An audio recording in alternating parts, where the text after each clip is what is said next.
Okay, I am so thrilled to share this podcast with you. Mikkel and I talk a lot. Like, we get caught up in long conversations, so I know a lot about him, but we've never actually taken the time to record a conversation of us chatting. So, him being here on this podcast feels extremely special.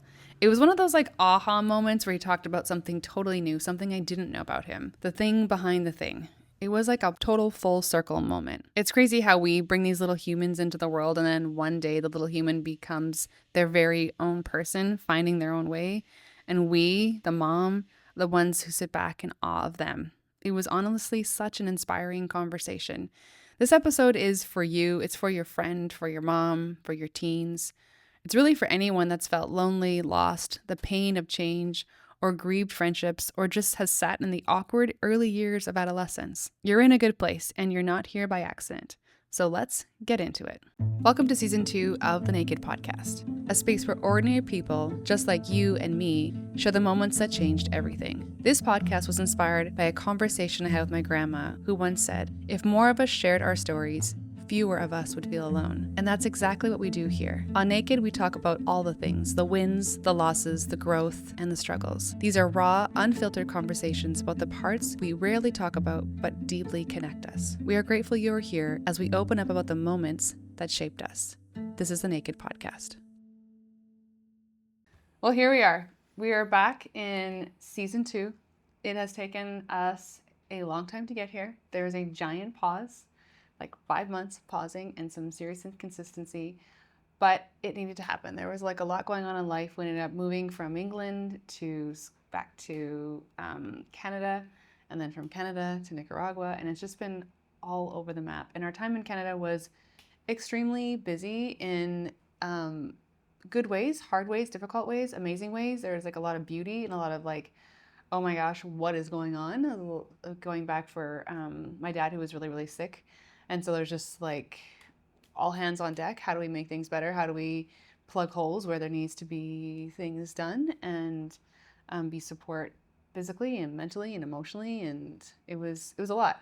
And so Mikkel and I have sat with this, who he is like the background guy. Oh my gosh. So today I have Mikkel here with me. I thought it was fitting to start season 2 with him because he is the guy that's behind the scenes. That's like my little, like literally my cheerleader. When I was trying to figure out if I was going to get back into podcasting, when I'd taken that giant break originally, he's like, "Mom, like you got to do this. Like, there's room in the world for this. Like, you need to share these stories." And it was because of him and him believing. He's like, "I'll help you. Like, I'll do the podcast. I will do whatever I need to do to make it happen." And so he is the guy that sits behind the camera when I'm like, "I don't know why this person's upside down," or "I don't know what's going on," or "I can't hear this person." He's the guy that makes it all happen and then puts together these amazing podcasts that we get to share with the world. So thanks for hanging out and for being here and for being my cheerleader. Mikkel and I are a lot alike, and I feel like he knows how to say things to get me moving because we are so much alike. So yeah, thanks for doing all the background work. Nobody gets to know who you are, and now they do. Chris, Mom. My only son. I only have one boy out of 4, and I've got 3 girls. He's highly outnumbered. He is one of the most softest. He knows how to just be the weed you need in the room. When you have a lot of sisters, there's a lot of emotion, a lot of feeling going on in the room, and Mikkel is just like so good at just kind of feeling what do people need and being gentle, just super sensitive. You're like such a sensitive guy, but in the best ways. Thanks, Mom. That's Yeah. nice of you to say. No, it's true. So I wanted to kind of go back to when we were sitting a few months ago. We were sitting in a cafe, this really cute, only locally owned cafe in this little town called Airdrie. The cafe is called Ground Press, and we found that place. And we're like, gosh, this is the coolest thing in this town. It was like a. It was a dentist before. Well, no, it's owned by a dentist. It was was a Boston Pizza. Pizza before that. Boston Pizza, and so it's owned by a dentist locally, and he just kind of took like a bookstore and a coffee shop and put them together, and it's like this beautiful blend of people who are reading, people who are working, and those who are just like catching up on life. And you and I were sitting there a couple months back, and you're like, "So what's the holdup? Like, what's the next thing with Naked?" And I'm like, "Oh, I don't know." Like I think I felt so overwhelmed in that moment, being like, I don't know, like I knew, but I didn't want to say it, I think, Mm-hmm. is what it comes down to. It's like, I knew that Naked and this whole journey of the Naked podcast was requiring something more of me. And to kind of like give the listeners a little bit more understanding of what that is, years and years ago, I had this like inkling to write, and it came to me on the tail end of a breakdown. And I was like, I've never written. Like, I'm a stellar writer of grocery lists and like to-do lists. We have moved and packed up houses and like renovate houses and things like that, decorated. I can get like a mean like tackle this stuff list. Like we can get stuff done. And I just, when it comes to like writing anything more than that, even writing cards, I'm just like, you're the best, you know, like nothing too deep or intentional. It's not that I don't love to connect people, but I think I've always connected people like in person, and writing something I never really explored until I did. And then I was like, whoa, this is something I've never felt before. I felt really excited. Like I had 4 kids at the time. You were like, I don't know, 9 probably at the time. Like that. And the littlest one being 3 or 4. And I was just like, I would wake up feeling like I was going to Disneyland. Like, I know I've told you this before, Yeah. but I'd wake up being so excited, being like, I don't know what's going to happen today. And sometimes I get caught in writing for like 3-4 hours, and just this like understanding this part of me that I didn't know about me was just emerging, and I would be bawling, and then I'd be laughing, and then I'd be like, wow. Just all these feelings would come to me in writing, and realizing this is extremely healing and extremely I don't know, it was a way for me to connect with myself in a way I had never done before. And so that just kind of started this carrying on, and as life changed and we started to travel, that became less frequent because I was life was just so transient, always changing, that it felt like it was hard to incorporate those things at the time. Yeah. But coming back to it now, all these years later, you know, the last couple of years, getting back into that writing space, and then you sitting there and being like, Mom, what's next? Yeah. I had like, you have a lot of these amazing writing pieces that you have like showed me over the past couple of years, and I asked you what was next, and you were like, I don't know, maybe do more podcasts. And I was like, well, we gotta shake it out, we gotta change it, do something differently. And I had the idea to make it have some more writings. Like, you read what you've written the past couple of years, and you really didn't want to do that at the time. I was like really scared. I was like, whoa, that's a level of vulnerability I'm not sure I'm willing to bring into the world. Yeah. You know, because the one thing about writing for me is it's totally unhinged. I'm not thinking about anybody else in the room. I'm not thinking about what someone's going to think, or there's absolutely no filter when I'm in like that really good writing groove. So the idea of sharing those pieces and being like, what will this person say? What will that person say? And getting to the point where it's like, it doesn't really matter. Yeah. But I think that's the part that makes like that stuff so good, is that it's not written really for anybody with any kind of like filter or worry that like someone might not like it or get offended by it or anything like that. Those are the best parts. Like, even recently, like, you've shown me some stuff that like didn't really feel right or felt off because maybe you're not giving your whole self to it and letting it take you somewhere. And I think when you do let it take you somewhere, it's really, really great. It's magic. And so that's what I think you need to share. So yeah. Thanks, bub. Yeah, Mom. Try my best.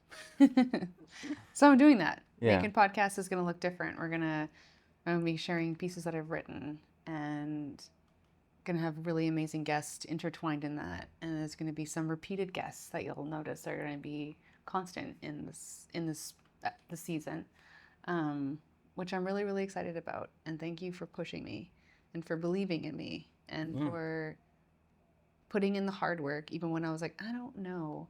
And just seeing that it's possible, and even beyond what's possible. One thing I love about you so much is you're such a dreamer. And I think that's beautiful. And I think a lot of us lose sight of the dream because we're just like, well, I've had too many failures. I've had too many disappointments. But I feel like you just really dream for people, not just yourself, but you see the possibilities, the endless possibilities, and you reach for them and you help people reach for them. And that's one thing I love about you, and what these he's doing. Like if you're listening, you're like, oh my gosh, I'm looking for somebody to help me in my podcast world. Like Mikkel is so good and at what he does, not just at a technical level, but in a personal level, like communicating with his clients and like helping them see the best thing in themselves. Anyone who's worked with you would attest to the fact that you are incredible to work with because you see them and you value them and you pull out the things that they don't even know that exist in them. And so if you're listening and you're like, gosh, I need somebody, he is incredible at what he does. Everyone that works with him is like, I feel like he's 10 years older than what he is because your depth, your wisdom, your like just attention to detail, how you connect with people is rare and it's beautiful and it's so unique to who you are. So I am really grateful that you're part of the pod. And Oh, thanks, Mom. that's true. Really nice. It's true. It's true. And you're just really, really talented. And you know how to pull the magic out of people, which is, I think, just your special, unique Mikkelness that is you, your essence, you know? It's amazing. So. Well, thanks. Yeah, I like doing it. I like bringing it out of people. I think it's exciting to get someone else excited what they're doing. A lot of times people don't really like, I don't know, they have what they want to do, but they don't know how to do it. Yeah. And so it's kind of fun to be the person to bring what they're wanting to do to life. Mm-hmm. Where they're like, I want to try this, and I'm like, okay, well, let's try that, but we'll put it in a different direction. It'll make it more suitable for what you're trying to do. And like, I like finding out how to talk, because I was saying to you last week that like every client requires a different kind of language. Mm-hmm. I can't talk to you the same way I talk to other clients, and then my other clients can't talk to them the same. And so I really enjoy finding the language with each client, finding out what is the best way to talk to them, to pull the best out of them, to like get them excited and to get them like keep the momentum, because with this kind of business it's really easy to fall off, as we've seen. Yeah. And so it's kind of fun to do that with others like that. Yeah. Yeah. As well as myself.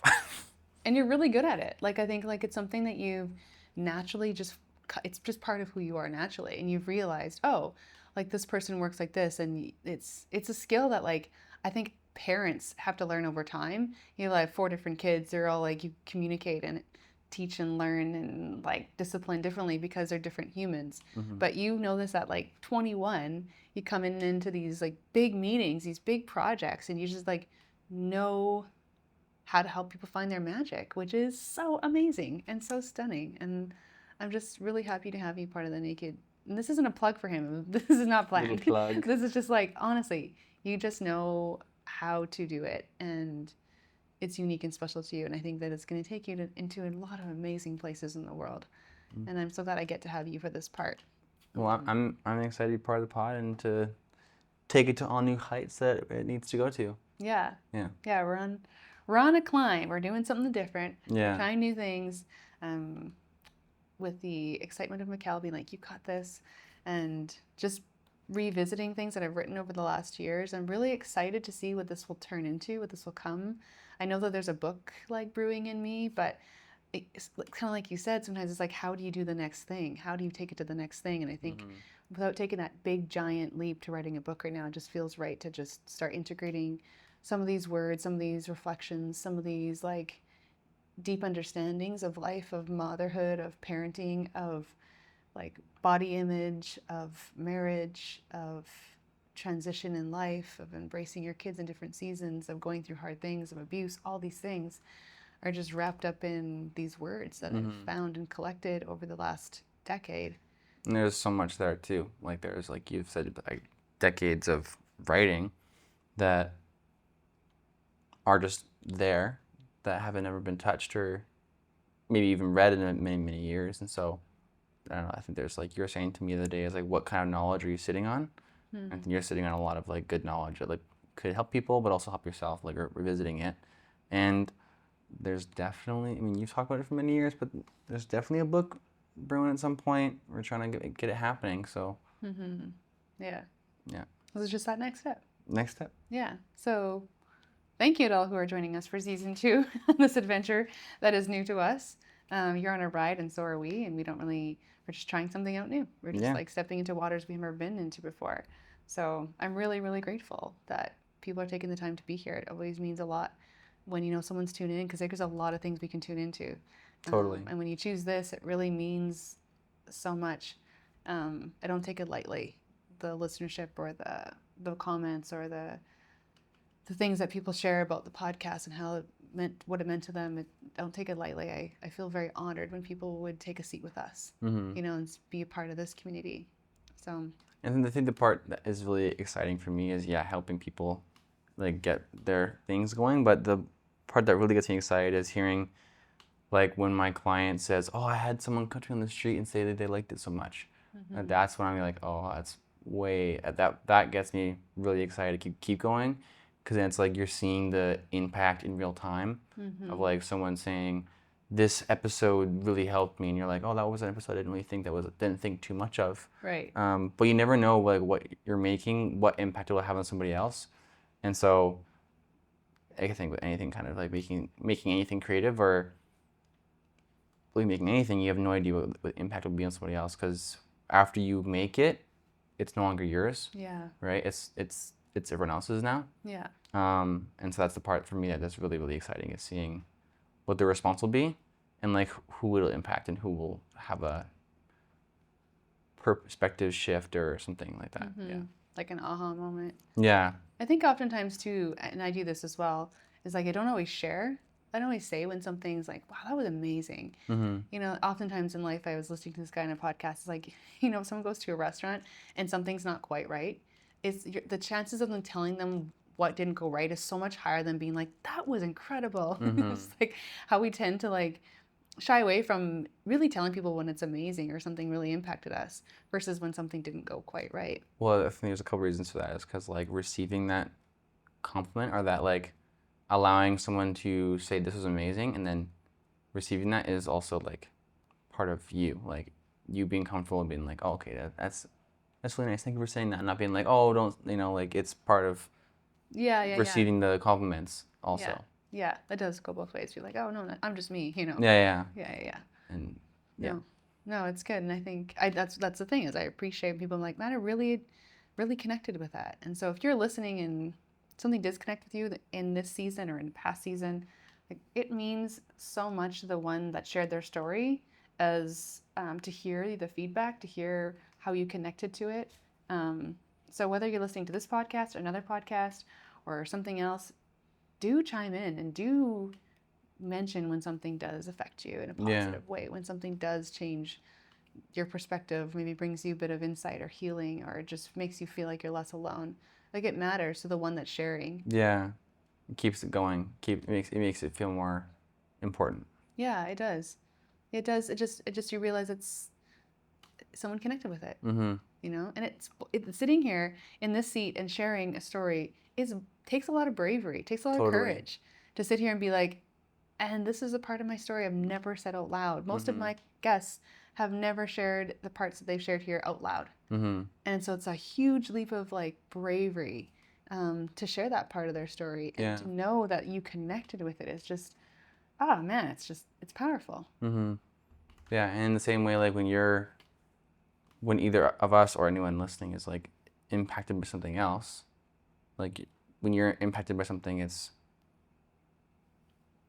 I don't know, it can change the way you do your day or the way you do your life. And so it's, I like how these small things can have a lot of impact in people's lives. Totally. Something so small I want to share. So I was working out the other day in this like sweaty hot gym here. It is Fight Club. The most unglamorous gym. Everything is rusted, but that doesn't matter. We go there to sweat and to work out. And I was listening to Mel Robbins, and she was talking just about how I can't remember the whole premise of it, but she was talking about how she looks for hearts in her life. She's like, I've been doing it for years. I go for a walk and I look for shapes that would resemble a heart.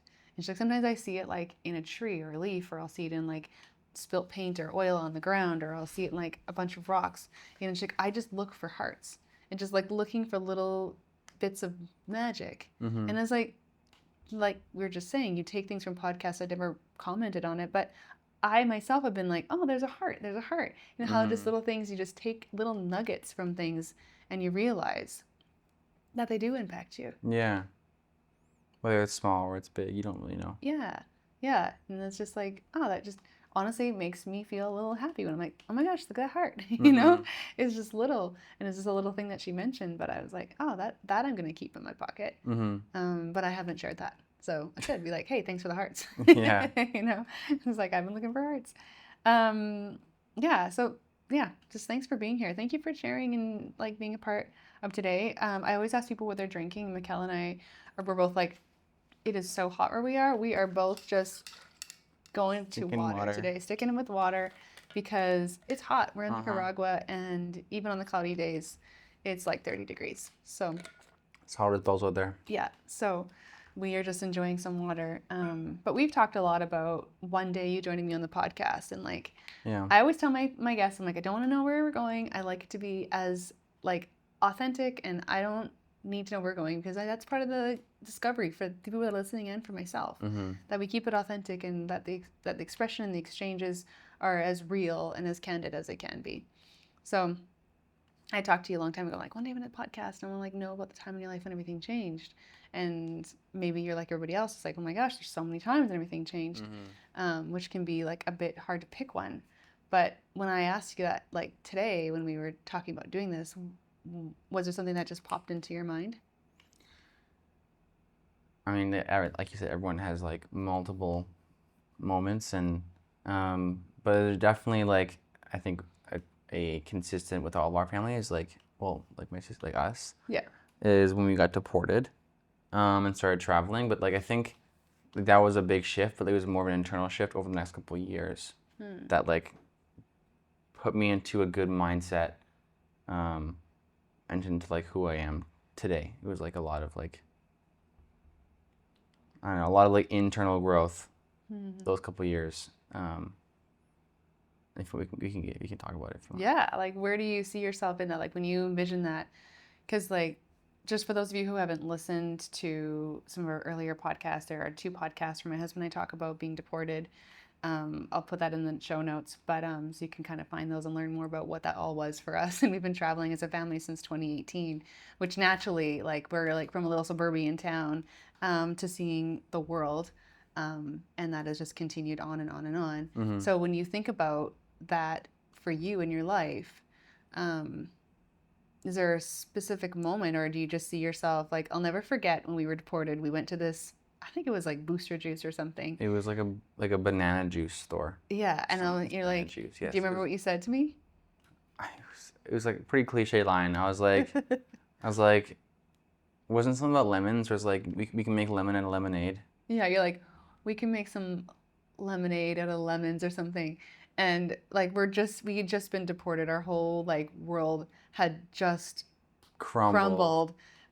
Had been waiting years for our like visa to get approved. There's so much hype up. We had just been down there like 3 weeks prior to that. Yeah, meeting all the friends, and like everyone was excited for us. Like there was people waiting for us to be there, and like all this stuff, and just like that, in a matter of 8 hours, Greg was interrogated, and we were all sitting there, and then we're like deported, like, and don't come back, like, and you are banned from Canada, the U.S. We're like, what just happened? And so we're just like, we hadn't eaten. We had arrived at the border at 6 a.m. and this time's 8 hours later, so it's the afternoon. Yeah. So we're getting you guys food for the first time, which ended up being smoothies, and you're like, Mom, you know what? We can turn some lemons into lemonade or something like that. And I remember just being like, yeah. Maybe. I actually remember saying that. I don't even think I believed it at the time. I was like, I just gotta say something that's like gonna be a little bit better a little less bleak than what this is right now. Yeah. It was like I had to like, I felt like I had an obligation to make it a little bit better. Well, we were all just like absolute sobbing and not knowing what were we supposed to do. We're the adults. We're supposed to have the next plan in place, and both Dad and I were like, what are we supposed? What's our next steps?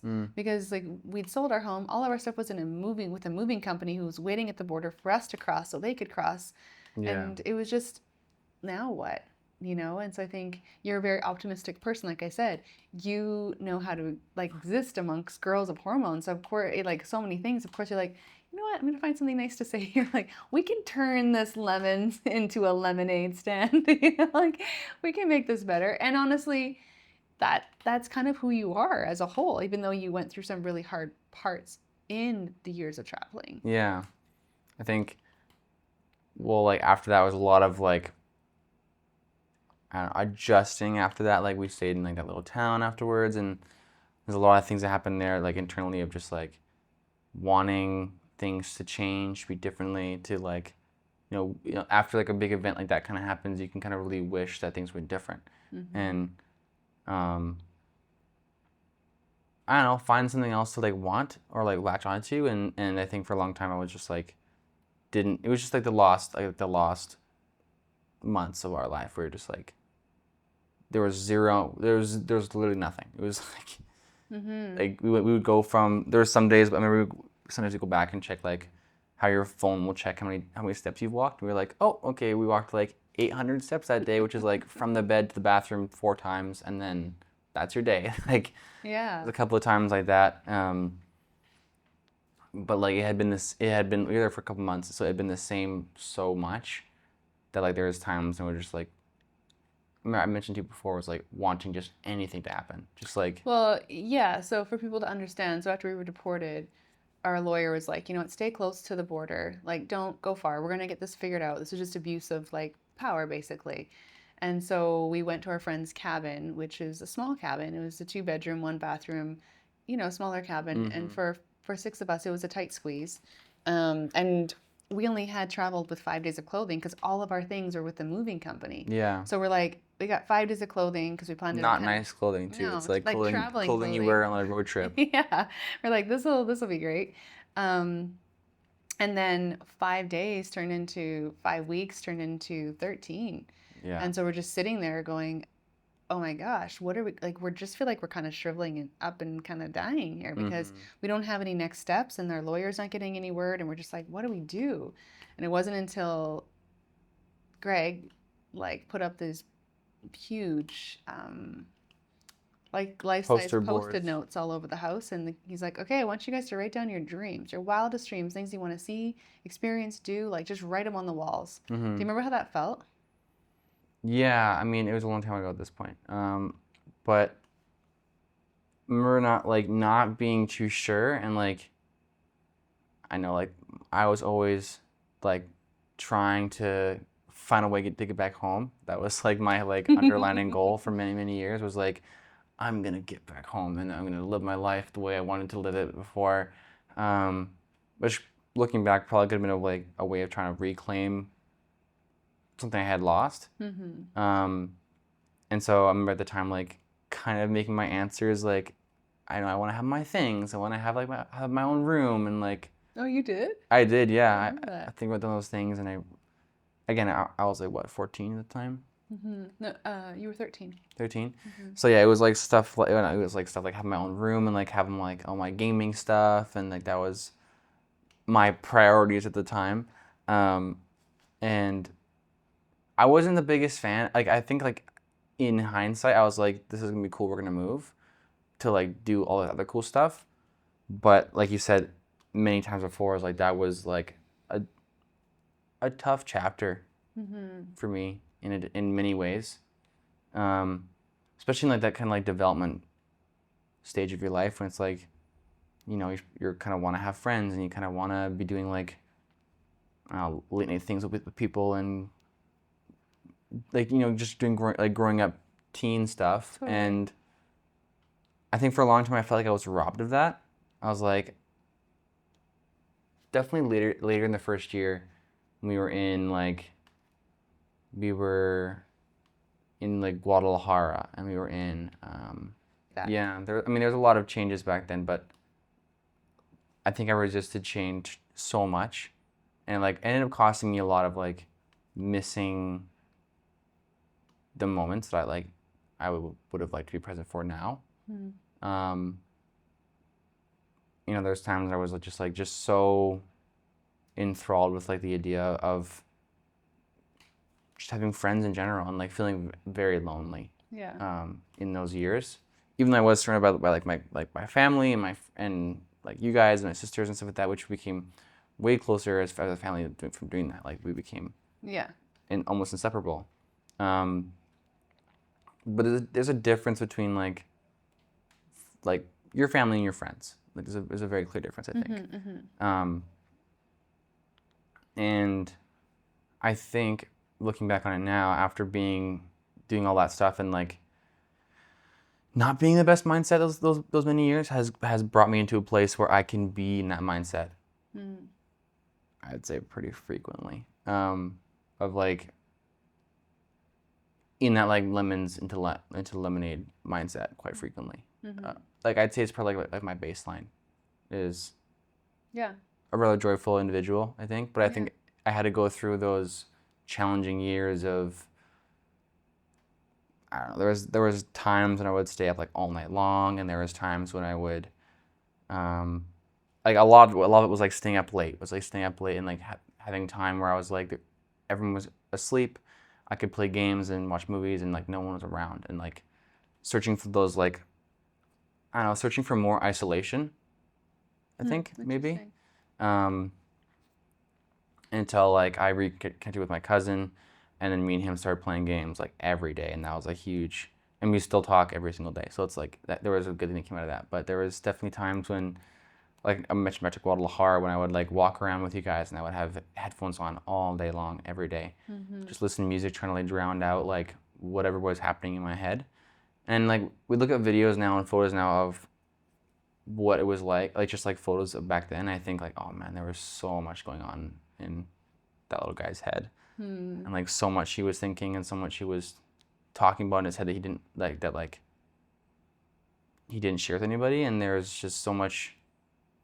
Well, there's always so much happening from like that like 13 to like 18. There's always so much happening in your head. Yeah. And yeah, sometimes I feel a little bit sad about that time. How there was times it was really like scary dark.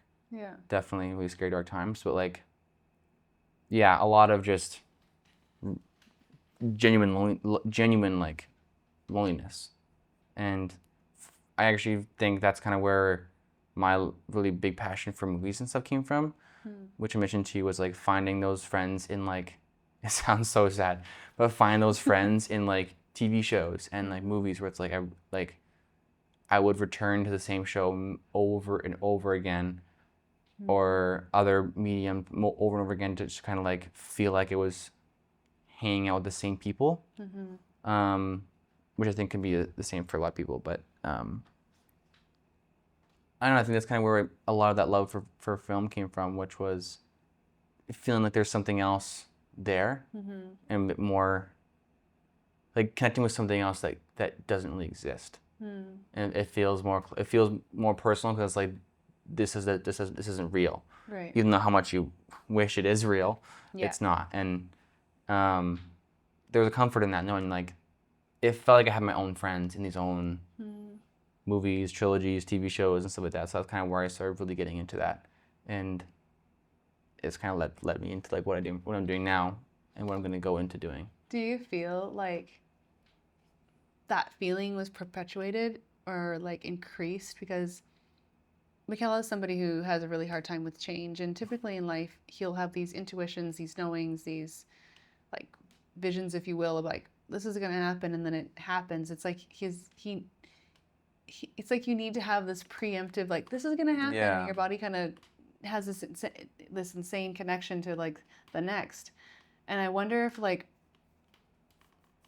when you returned back to Canada, so we traveled for that first year and then we went back, and I remember you feeling that loneliness continue as we arrived back in a place that you were like, I just want to get back to. And I wonder if like the traveling and you were different now, and you came back being like, what did you guys do this last year? Yeah. Do you remember?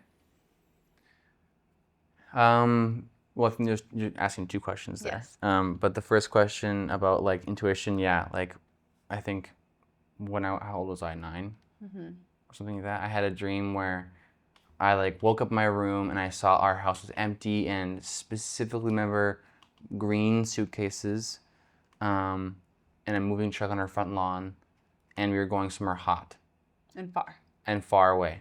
Like that was the four main things. It was like moving, green suitcases, moving truck, and hot and far away. It was like, well, I guess that's 5.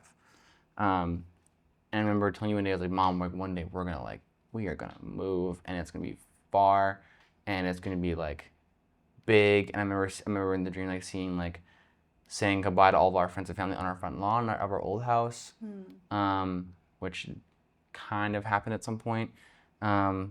Which like I'm not a very wooey No, you're not a person. wooey person. I'm like, you know, the universe is up to them, and like, and you know, like even I was saying, like side note, I was saying to Chad today on ChatGPT, I was like, can you make it less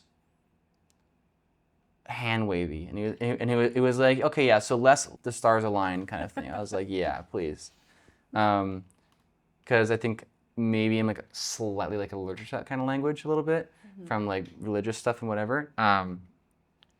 So when I do say those things, I always have a little bit of like, I'm like, ugh. Yeah. It sounds so like, I don't know, whatever.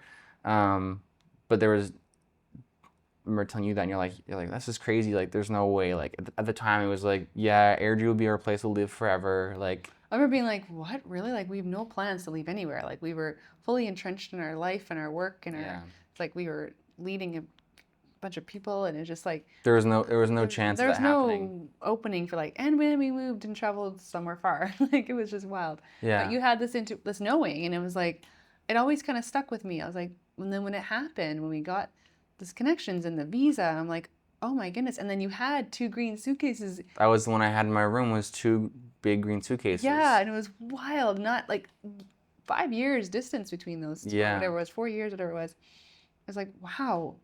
But back to what you're saying about the intuition stuff, I think that was the first time that ever happened. I was like 9.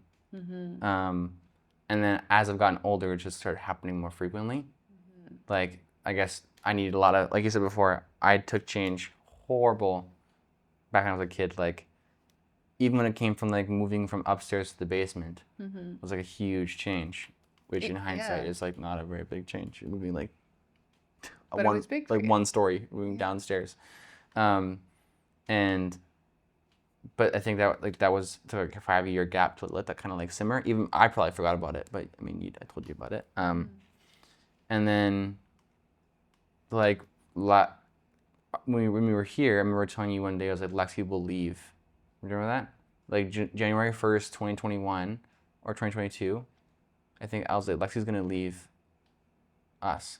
And you were like, you already had your own intuition at the time, but I remember I told you that too. That was an intuition moment, which like ended up happening.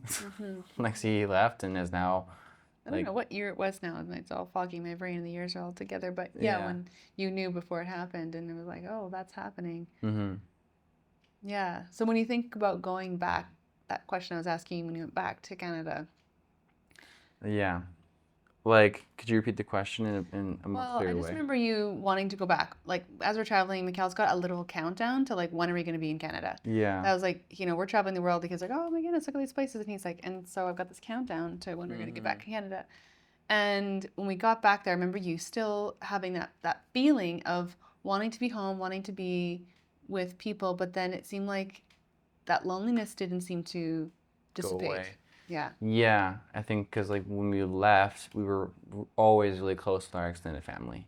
Extended family was like my life. It's like every Sunday, 3-4 twice a week at least, we would see all our cousins, and like that was like my friend group. That was so like saying goodbye to that was like that was it. Yeah. That was like everything to me. Was like those were my friends, and cool because we all grew up together for years and years and years and years. And so when we left, I had this like golden idea of what it was like, and I always had this idea. I was like, okay, we're gonna go back, and it's gonna be exactly the way it was. We're all gonna like hang out every Sunday, and like we're gonna be there all the time, and we're gonna be like best friends again. But like, geez, like in reality, like I think even now, I'm like so much can happen in 1 year. Yeah. Like, and going back was like such a big whiplash. It was like it was like the furthest thing from that idea is like we're all it's gonna be exactly like it was, and that was like a I don't know like a probably the big shift was like realizing this thing that I wanted so badly, like, didn't exist. It was like, it felt like there was a countdown. It was like, this is gonna happen. When you go back, it's gonna be like how it was a year ago, because it was almost a whole year, right? Like when you came back, it was like 12 months. And I remember, like, I mean, sorry to anybody who's involved in this story, but we came back to the airport, and I don't think I've had a more awkward experience in my entire life. We came back, and it was like your family and Dad's family was there, and it was like,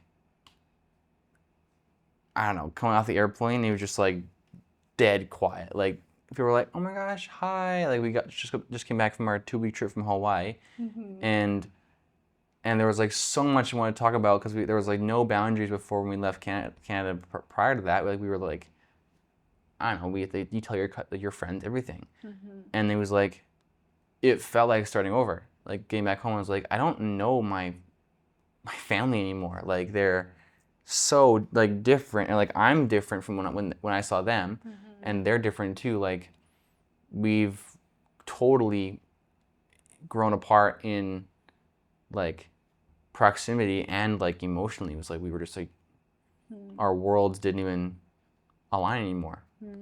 And so going back was like, I was still holding on to this idea. I was like, maybe just take some time to settle in. Like, we're gonna be, like, I remember putting a lot of effort into trying to make those connections happen again. And there was times when those connections did return, but it was never the way it was. It was never the way I like wanted it to be. And so that was probably one of the biggest shifts, is like realizing like this, like, maybe it was like the past can never be the same, or like, I always had a thing of looking backwards. I was always a kid. Who was like looking backwards, and like, I had a hard time living the present. Yeah. I remember a lot of times I would like go on big trips and come back and be like, I feel like I didn't live it. I feel like I wasn't there. Totally, yeah, that was you. Like I said to you a couple of times, went to like Disneyland with my grandparents, and I was like, I feel like I didn't even live it. I was so like focused on the day prior to what we were doing yesterday, or what we'll do tomorrow. I was never focused on what was happening right in front of me. Yeah. Which like I remember being really sad about that. At some point, I was like, I feel like I've just missed. I was there, but I missed everything. And I think that was kind of where that seed started to kind of grow, where it was like, to not put all my eggs in this basket of like going home, and like not be so hell-bent on like all I want is to go home, and like that was like all I wanted. And so it was a big shift to like, and like a lot of hurt in a way too, where people have lives, like they have things going on. Our lives were so intertwined before, but a year without seeing somebody, like, people move on. Like, yeah, they're gonna carry on too. Like, they find new things, and that like kind of hurt, because like they found new friends, and like I found new friends in my siblings, but it was like I don't know, coming home and it was just the same. It was like, and yet so much had changed. If you go back to that time, like we left, and my parents sold their property. That was like the acreage. It was the hub of all of our gatherings. It was like the place where you guys ran around in the backyard and went quadding and went skidooing and built snowmans and forts, and like it's kind of where all of you guys grew up, and then that changed, and so naturally that's going to change the dynamics, right? Because it's like this hub that everybody returns to. And I think also, like, I remember when I was younger and I moved away, and my mom and dad, we moved from Saskatchewan to Alberta, and my mom was really, really close to some of her nieces and nephews. And I remember having a conversation with one of my cousins about that time, and she's like, I just felt like devastated when you guys moved. It was like my whole world just like fell, like the floor out of my home just fell. And I just didn't, I had nowhere to stand anymore, because you were a place that, like, your mom was a place for us to be. And I think you guys kind of were that for each other. It's like you guys had your own like floor that you were for each other. And I think that as much as devastation that you may have felt leaving, I think some of the grandkids and some of the relationships felt that devastation as well. So there's that loss, and maybe just not room to talk about it. So Yeah. it made it awkward to talk about, like, what have you seen? What have you done? It was like, you left my world, Yeah. you know? But we couldn't, us leaving couldn't see that. We're just like, oh my gosh, we saw Thailand and we were chased by baboons and we did all these things. And it's like, and they were like, yeah, so I've been doing school and work and stuff. And, you know, and just feel like there was so much change and maybe so much like maybe unspoken heartbreak. Yeah. Yeah. On both sides, yeah. And so that was part of the big change, was like realizing that's maybe not what I wanted. Yeah. Is that rain? Mm-hmm. Laundry. Oh. Hang tight. We'll be back after this short break. Season 2 is finally here. When I first started the Naked podcast, I honestly had no idea where it would lead us. I just knew that honest conversations really do matter.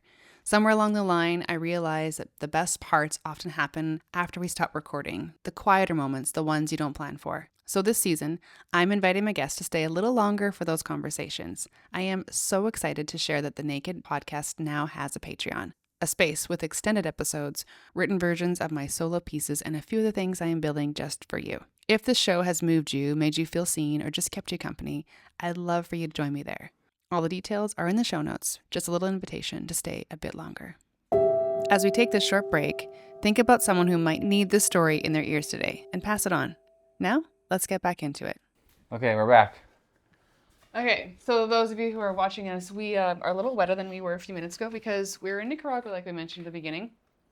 And all of a sudden, a absolute downpour came, and we have all the laundry hanging. It's rainy season, and my laundry's outside, so I was like, "Is it raining? Get my laundry." And we've learned from here, you don't just let it sit out in the rain and then just dry. No, it because it starts to smell. stink so bad. It smells bad. Yeah. So, anyways, back to what we were talking about. Getting back to where we were. I think just. But you're saying like there were so much feelings in that season, and like not knowing who you were coming back to, and them not knowing who you were returning as. Yeah. And like an uncomfortability that wasn't like ever there before. So it was like establishing these new friendships, these relationships that like had to like work really hard at. And I think we've almost had to redo every single time we come back. Is like establish, okay, who am I and who are they now? And like I think we'll always be close with our family. Yeah. And my cousins and stuff like that. But like. It's almost like restarting every time. Not always. Maybe just a new version of you. It's a different, like our relationship has to evolve and change. It can't ever be what it was like the previous time I was there. Mm-hmm. And so it has to always change a little bit, which I think is kind of a good lesson to learn, I think, maybe. Yeah. But. Yeah. Yeah. When you go back to like talking about traveling and the isolation and all those things, I'd love to know your perspective on, do you think that you were lonely because of the journey that we were traveling? Do you think that's part of that age group? Do you think that's part of like the way things have become with people because there's so much of us there's less communication in schools because we have like phones and things like that? Like, I just wonder if you think it's because of that, which it could very well be.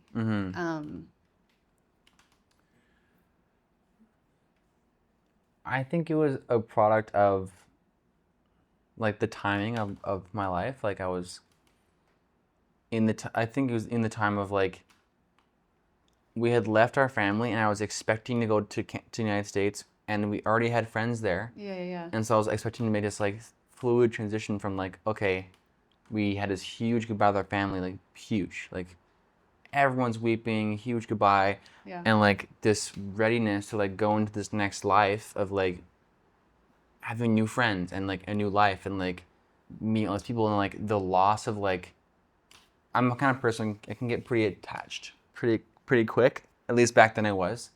And part of the learning process of traveling a lot was like holding people a little loosely. So it wasn't like I was, I don't know, losing a new best friend every single time I left somewhere. Anyways, so I think it was partially just losing that and not having a replacement for that. And it was just like losing everything. I felt like losing everything. I was like, your home. Yeah. I was like my home, like potential friendships. Right. And I gained obviously my sisters as friends.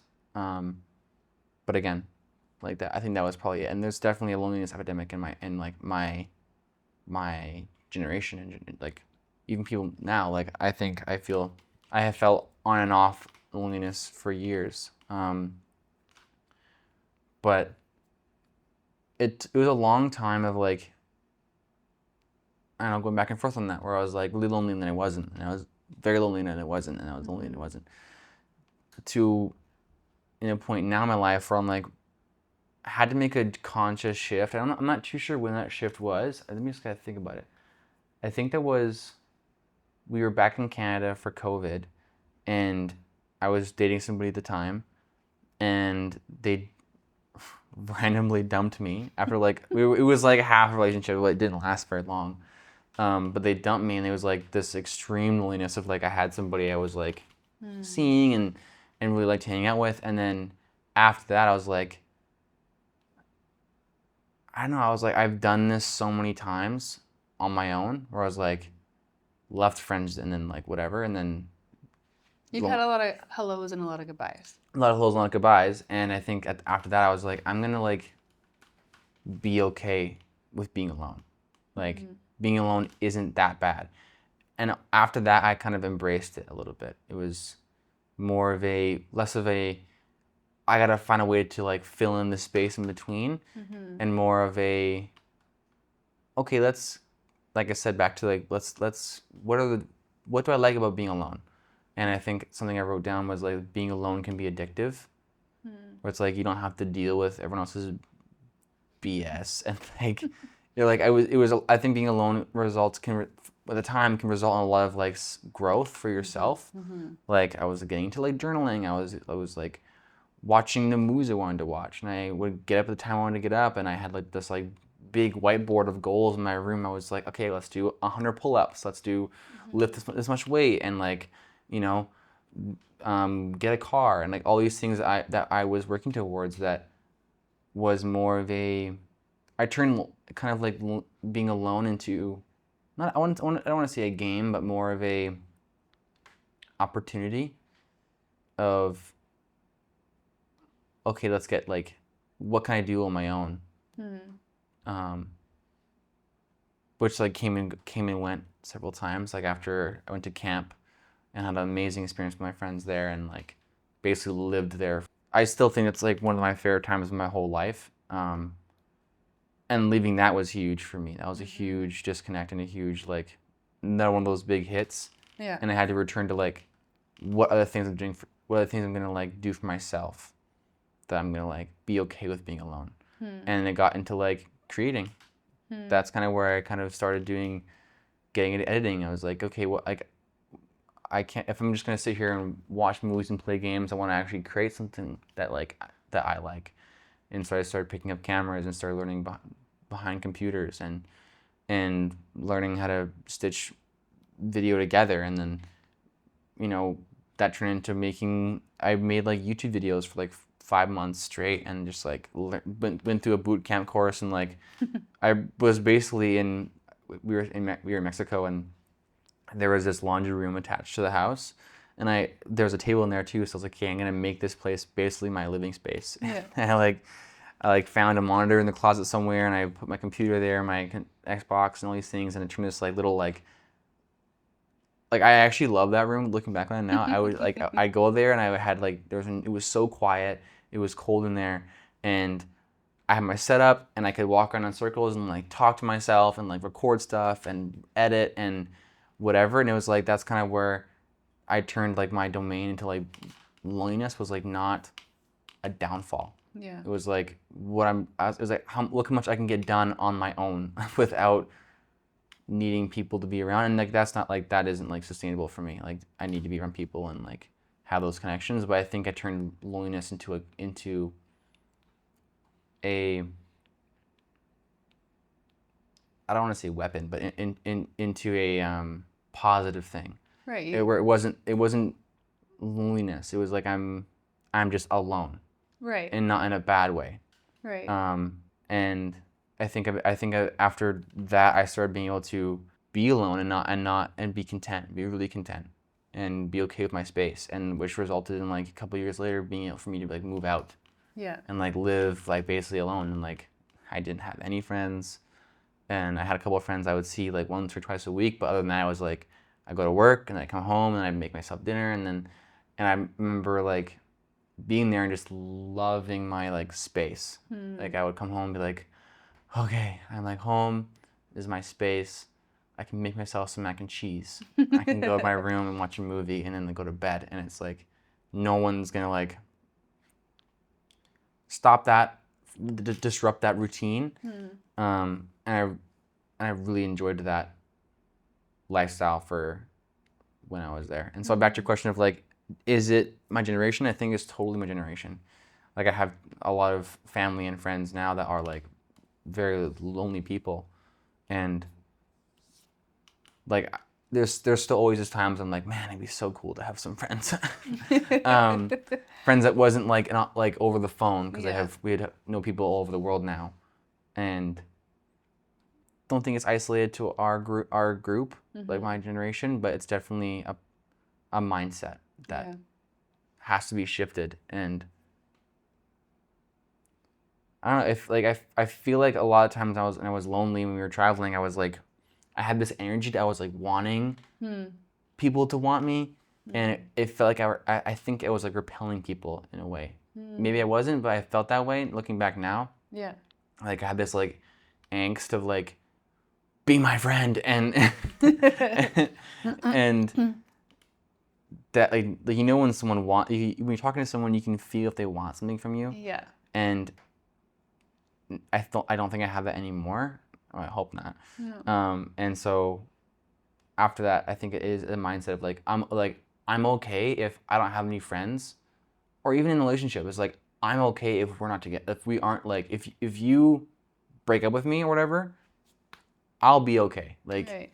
and so I think that was one of the biggest things I learned from traveling, was holding people loosely, not in a negative way, but in a way where it's like if people come and they go, if they leave, it's a bummer. Maybe I'll see them again, but I'm like, I'll be okay. Yeah. Because it was it was so hard on my heart when I was younger, like leaving friends and like friends being family, and then we make friends in different countries, Right. and then we leave those friends. Yeah. And then it's like, that was a huge hit on me at different points too. It was like, oh man, like geez, like when we were like last time we were here in like in Nicaragua, I was also seeing somebody, and how old was I? 19. Yeah, about that. Anyways, I was being a little stupid head, and I was like, Mom, I'm gonna stay here. Like if I want something, I gotta fight for it. And the relationship was not really good, and I was just like clinging to like wanting that something, and like yes, I can learn those lessons, but you know things always can kind of come back, and so you have to. It's a practice. You can't just learn it once and then apply it to your whole life. You kind of relearn it a couple times, and so there's different examples in my life where that was a learning curve to. It seems like the draw to create, excuse me, and this thing, it's interesting how we've discovered different parts of ourselves in this adventure of living life, and you guys have discovered things about yourself that I didn't realize and discover till I was way later in life. Like I really struggled with loneliness too, and I remember my mom talking about that. Like she hated to be alone, you know, and maybe for different reasons, but like what you do with that energy, you can like sit with it and let it like consume you. Like you said earlier on in those years, like you know what was going on in that younger boy's head of yours, being like, oh, I wish I could have just like helped him, you know, but eventually you did, and he did, and it was like he realized that the loneliness didn't need to become such a dark place, but it could be a place where you could discover things about yourself. I mean, you have written some of the most amazing poetry that you have tucked in your back pocket, my phone somewhere, you know? And it's like that, and then just like being creative and writing stories and writing all kinds of things that time alone allowed you to actually like really become comfortable with this creative space. Because let's face it, Mikkel is a very like unique person, and like it's hard to explain the creativity that showed up in him at such a young age. But when he was little, he would, from the time he started walking, he would find these like little sticks, and he would literally like hold them about 2 inches from his face, and like as fast as he could, he would move back and forth on the floor, like just moving. Like it was like he was, and he would do that for hours. For hours, he'd be like, and I'm like, what is going through his head? And that continued and continued. And it was 7-year-old Mikkel, and 13-year-old Mikkel was like still, and like you end up having this stick house, and I didn't realize that every stick was like the entrance to a different world in your head. And I was like, oh my gosh, I've been throwing sticks away for years. I had no idea, and it's like, you are this creative being. And I remember going for a walk with you, and like, I see in you something so incredible. Like, you are going to create, and you're going to design and plan and imagine, and things are going to happen because you first thought them in your head. And it's like, to see that creative side of you, and then you came to like a bit of a standstill, like a halt around that 13, 14, 15, where you struggled so much with all the noise in your head, and then finding your way back to this like energy, this like creative outlet that like it's always been in you. Like, since you took your first steps, you just like, this kid is something else. Like, you're like no one else I've ever met. That's nice, Mom. It's kind of hard to receive that sometimes. It is, Yeah. but it's true, and it's amazing to see you come around to this place where like you didn't get swallowed by the dark, you didn't get swallowed by the noise, but you're like, it became this. You came back to like the roots of who you are, which is creating, and you're doing it now, and you're honestly still in so many ways just at the beginning of all of that still, but you've come full circle, like back to it, and it's like almost like, when you come back to like the thing that makes you feel the most alive, it's medicative. It soothes the mind. It soothes like those dark feelings and thoughts. It kind of like, I like to think of it as putting on a light in a dark room when you do those things. I think.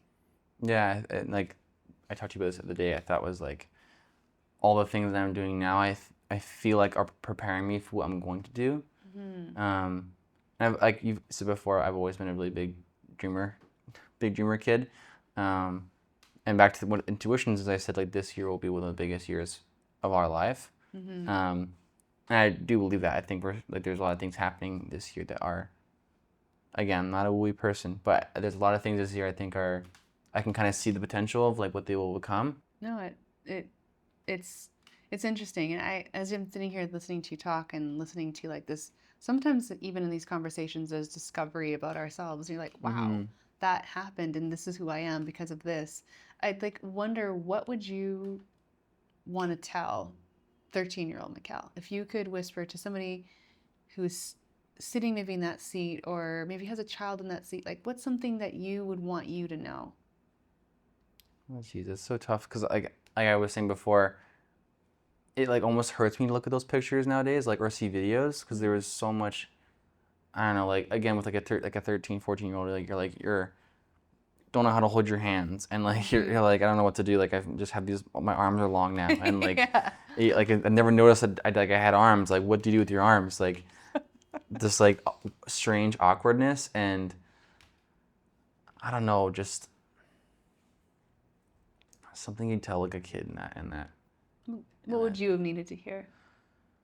I think I wanted someone to ask me so much, like, what, like, how are you doing when I was a kid, and like when I was like in that age range, and wanted like I said, like I mentioned before, those friends to like talk to about that stuff. Was like do you ever feel this way, or and like have someone to like have a back and forth conversation with. But the people in my life were like older or younger than me. So there was no one I could connect to in like that lane, and so I felt so isolated, in those ways.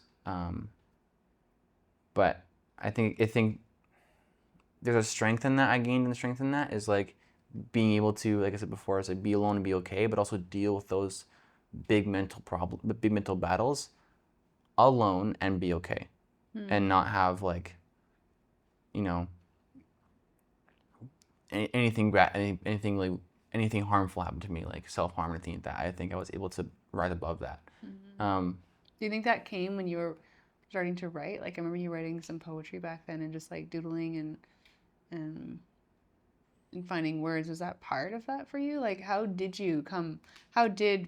13, 14, 15-year-old Mikkel emerge into who you are?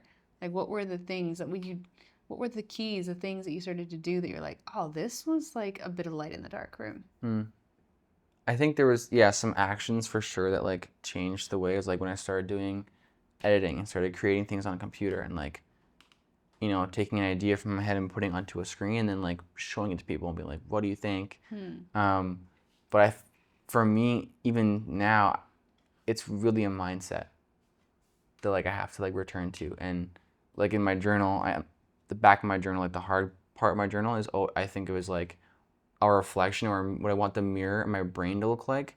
So I can't even grab it and read it, but like write things that are positive or how I'm really feeling, but I really stay away from negative things because the negative things really weigh heavier on me, and so when it does get dark, I have to refer to those things. It's like, I think it's natural for me to be more happy and more joyful, but I have to return to it because like I said before, in one of my videos I posted last week was we were talking about the bridge of light and the lake of darkness. Is like you have to maintain the bridge for the lake of darkness to like not sweep it away. And it's a pendulum. It's always gonna be swinging back and forth from dark to light. But I think I've gotten to a place where when I do go into the dark zones and the dark times, I'm able to sit in it for long enough where I can return, and not have it not cripple my whole life. And like I think when we were in Canada recently, I think that I was in one of those dark times. But like I was able to come out of it because I don't know,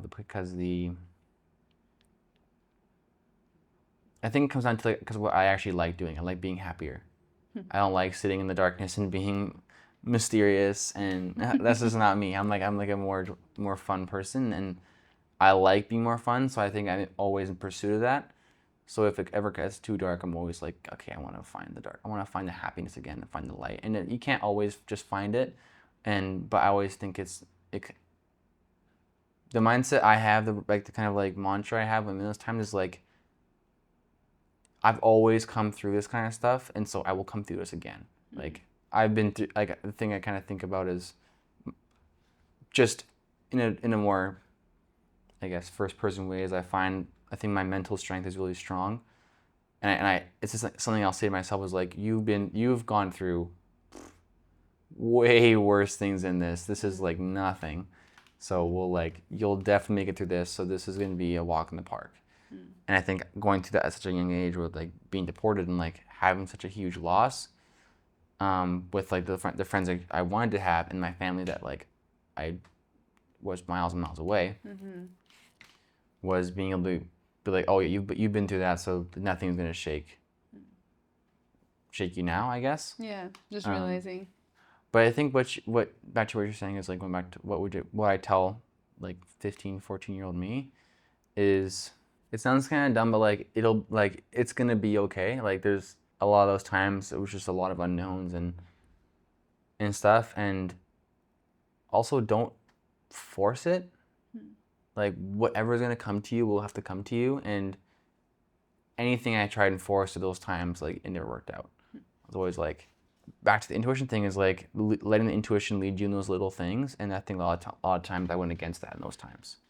So maybe in a full circle moment, maybe that's where the happiness comes from, is feeling that pull towards the things that I need to do, and doing them.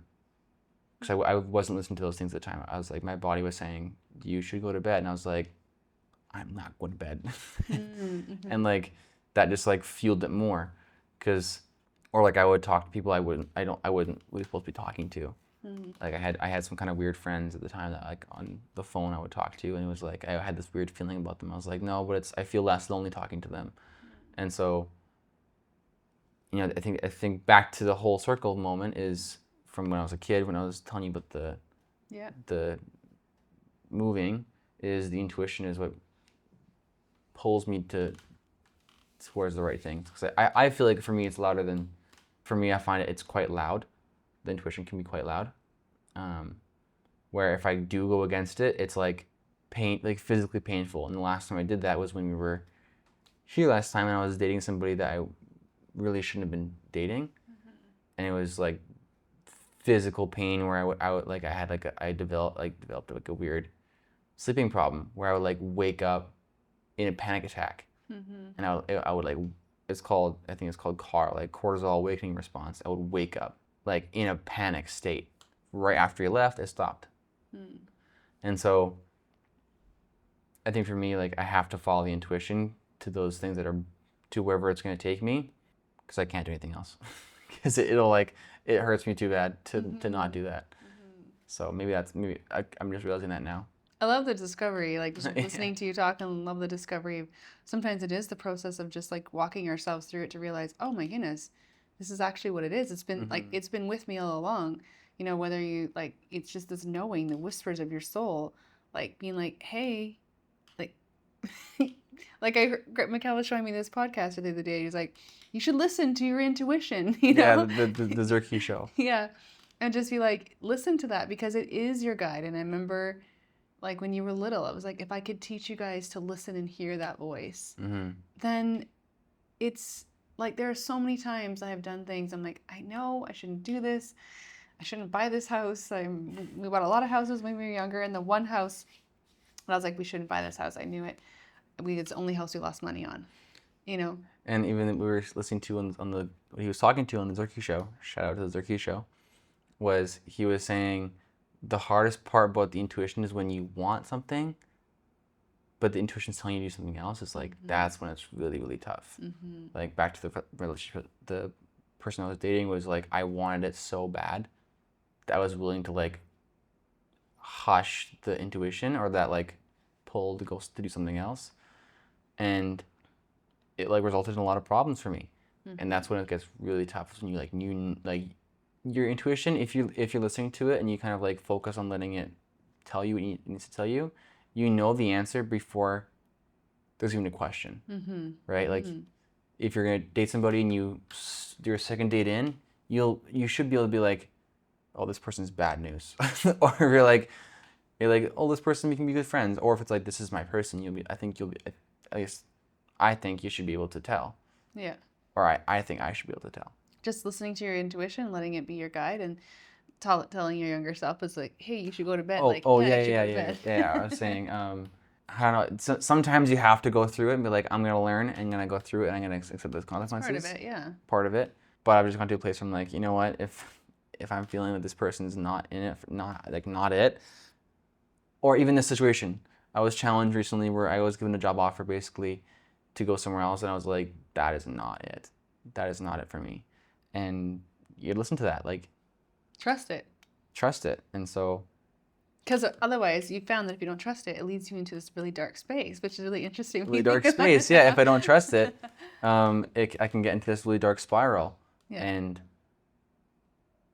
you know what, when I was younger and I was learning to like do that, I followed the intuition of like, you should Felicity was like, you need to create videos, you need to create cool things. And so I just started doing it, and that would pull me out of that.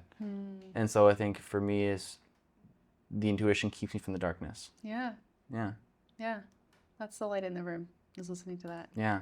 And right now I feel like I'm really in a place of going towards the intuition and like letting it pull me. Like even I'm volunteering now at this place called Ride Nature, and like there's certain things right now where I'm like, this is where I need to be doing things and need to be going, because it's going to be, part of that like big 2025 change. Like I said before, I said that over a year ago. I was like, 2025 will be the huge year of like where things will,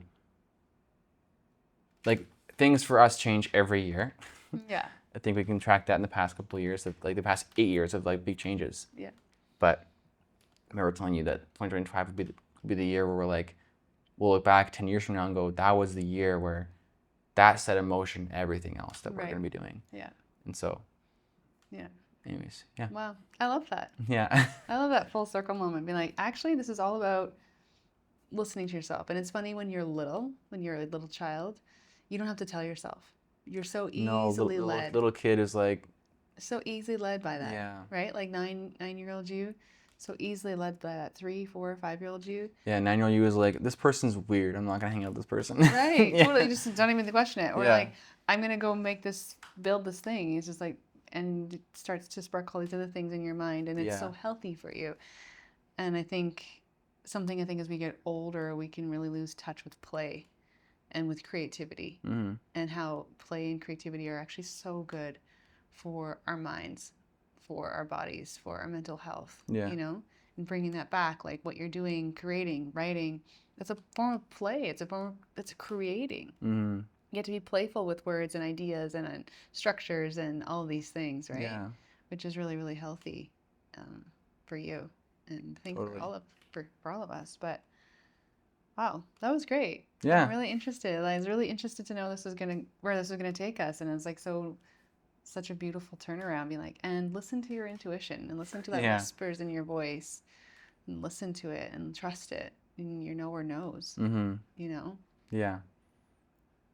Before we wrap this up, I always love asking my guests, and maybe you've answered this in multiple ways, but I'll bring it back around. What is bringing you joy today, this week? What's bringing me joy right now is like the new things I'm doing right now is like putting a lot of effort into this new group that I don't even know anything about. And I also think I'm kind of also coming back into this like creative space where I like want to create things for myself again. For a little while there, I was doing a lot of like client work where I like didn't create for me, and now I'm doing a lot more weekly things where like little smaller stuff where I can create things for myself. And also taking the time to indulge in my movies. I love my movies, and it's like I always tell mom like that like the movies are the things that really brings me to life. Like really takes me to the top floor. I'm like, I'm gonna go do it, and I'm getting so excited about it. And I'll watch a movie that I love, and I'll be like, oh my god, that is what I'm talking about. Well, movies move you, and I think people need to understand how much they move you. Mikkel watched Dirty Dancing. He's like, I'm gonna be a dancer. Yeah. When I was home alone, I was living in Calgary, and I moved like you guys. I moved away from you guys, and I was like, I was maybe in a little bit darker spot. I was kind of getting a little more lonely, and I watched Dirty Dancing. And I was like, oh my god, Patrick Swayze is my hero. I need to go and join a dance group. And so then I went and joined a dance group for 4 weeks, and then I stopped. Yeah. But it was like, though, like I'm so influential by movies. Like I watched Chef recently from Jon Favreau, and I was like, the next day I was like, Dad, let's become chefs. Let's do a meal plan. I want to learn, and I can become so inspired by those things, and like a good movie I feel like can inspire me to like want to be a dancer when I'm not a dancer, or even like The Bear, like the show like that where I'm after watching a season of The Bear, I'm like, I'm gonna be a chef, and all I know how to like boiled macaroni, and I mess that up too, and so like I think that's why maybe you love to create so much, is because you know how inspiring and how much that inspiration can actually change the course of people's lives. And maybe it's just a small thing that like, I went to this dance class and I learned that I'm not a dancer. But even so, they did something that they would normally not have done. Yeah. And so you realize the impact of words, of stories, of like characters and music that can take people to a place that they would have never tiptoed into. So I think that's maybe part of the inspiration, is like it leaves you and I like the dreamer to like want to make something that will impact somebody where they're like, oh, I need to do that, or they'll leave feeling that there was something like they'll leave with a different perspective, or they'll leave with, I don't know, if someone watches something I made and they leave with like a different something at all, that's great. If they leave and they're like, whatever, and they don't ever think about it again, then I didn't do my job properly. So, wow. Yeah. Well, this has been great. Thanks for hanging out. Of course, Mom. Yeah, this has been a great chat. Anytime. We always have these kind of like long chats, and this is the first one. Usually it's on the curb of some like corner, sitting on a like sidewalk somewhere. Yeah, I'll like show you a song, and I'm like, Mom, this song really inspired me, and then we'll talk about it for an hour and a half, and then no one will ever hear it, and so this is the first time I've ever recorded them. Yeah, this has been great. Thanks so much for taking the time, of course, for being part of the community, and like just like discovering parts of you that maybe you didn't know before we hit record. Yeah. It was awesome. Yeah, thanks for having me. Yeah, well, thank you guys for joining us and for being here. I always say this and feel this, but I don't know how to express it enough to say I really am so honored when people join us for these stories, and I hope that there's parts of this, bits of this that resonate with you, and if not with you, maybe someone you know needs to hear it. And yeah, you share it with someone and bring a little light maybe into their dark space. Many, many hugs from us to you, and thanks again for joining us. I want to thank you so much for being here, for taking the time to listen to the Naked podcast. It honestly means so much. If there's something in the episode that has moved you, share it with someone who might need to hear it too. And if you haven't already, give us a follow and leave a review. It helps so much to keep the momentum and keep the show growing. For more conversations, reflections, and ways to stay connected, check out the link in the show notes. Until next time. If you would like to connect with us or possibly share your story, please contact us at nakedwithjanelle@gmail.com. That's nakedwithjanelle@gmail.com. Thanks so much.